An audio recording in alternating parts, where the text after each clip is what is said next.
जी। किसान भाइयों नमस्कार। मैं डॉक्टर पी.एन. त्रिपाठी कृषि विज्ञान केंद्र से वरिष्ठ वैज्ञानिक। मैं कुछ समसामयिकी की चर्चा करना चाहूँगा। विशेष रूप से जैसे हम देख रहे हैं कि अभी इस समय तापमान जो हमारा बढ़ा हुआ है, कहना चाहिए कि करीब 25 डिग्री से मैक्सिमम जो है हमारा अधिकतम तापमान 25 और 28 डिग्री के आसपास है। और आने वाले समय में 2-4 दिन के भीतर भी हम ये देखने वाले हैं कि करीब टेम्परेचर जो है तापमान अधिकतम तापमान 30 डिग्री भी जाएगा। और साथ ही साथ और आप ये भी देख रहे हैं कि हवा की भी करीब से 15 से 20 किलोमीटर पर आवर के हिसाब से देखें तो गति इसकी चल रही है।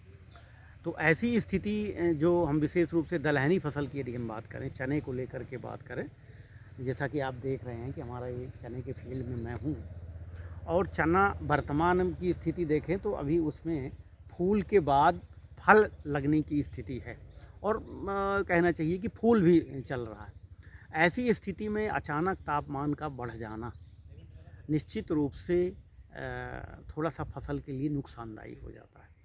क्यों? ऐसी स्थिति में जो हमारा कहना चाहिए तापमान जो है उसकी जो फिजियोलॉजिकल जो उसकी प्रोसेस होती है उसको जो है उस गति को तेज कर देता है। जिस गति में पहले तापमान यदि 25 डिग्री टेम्परेचर से नीचे रहता तो वो धीरे धीरे रिप्रोडक्टिव फेज़ में फसल आती है हमारी। लेकिन तापमान जैसे बढ़ोतरी हुई तो वो पौधे के भीतर एक ऐसा संकेत उसको मिलता है कि अब हमें जल्दी से जल्दी अपना जीवन चक्र पूरा करना है।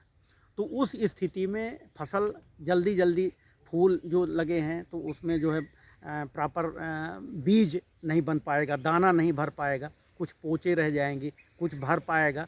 तो ऐसी स्थिति बन जाती। तो जो हम ये एक अनुमान लगा के किसान रखता है कि हमें इस साल अच्छी फसल हमें मिलेगी, तो वो फिर हमें उत्पादन उतना बेहतर नहीं मिल पाता है।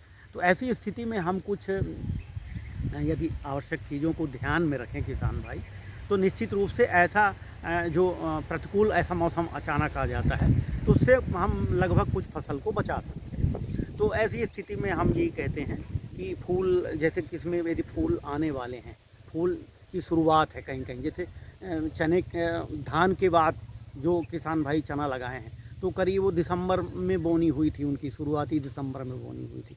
ऐसी स्थिति में वहाँ अभी फूल की स्थिति नहीं आई है। तो वहाँ पे यदि हम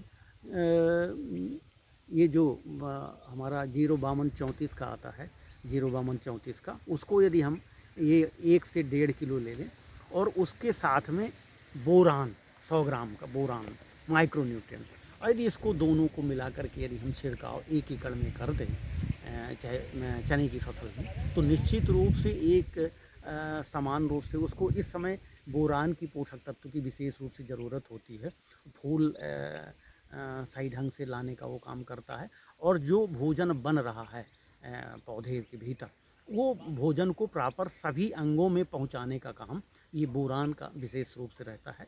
तो ऐसी स्थिति में हम यदि एक छिड़काव इसका यदि कर देते हैं तो निश्चित रूप से हमारी फसल में बहुत अच्छा उसका रिस्पॉन्स मिलता है। तो ऐसा करें।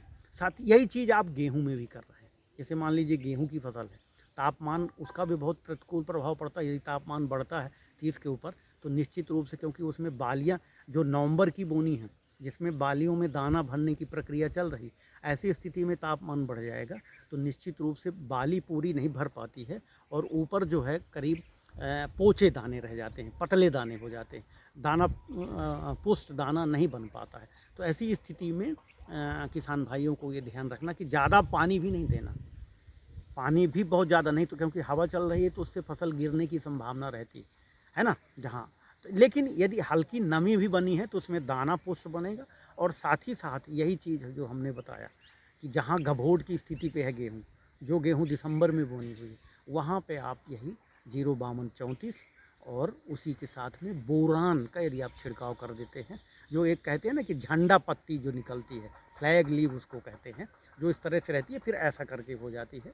ऐसी स्थिति यदि है आपकी फसल की अभी है गेहूं में, तो वहाँ पर निश्चित रूप से 05234 प्लस उसी में बोरान 100 ग्राम प्रति एकड़ के हिसाब से और उसको 1 से 1.5 किलो पर एकड़ के हिसाब से 150 से 200 लीटर पानी में घोल बना करके यदि आप छिड़काव कर देते हैं तो निश्चित रूप से आपकी फसल में बहुत अच्छा फूल फल बनेंगे और उत्पादन बेहतर मिलेगा।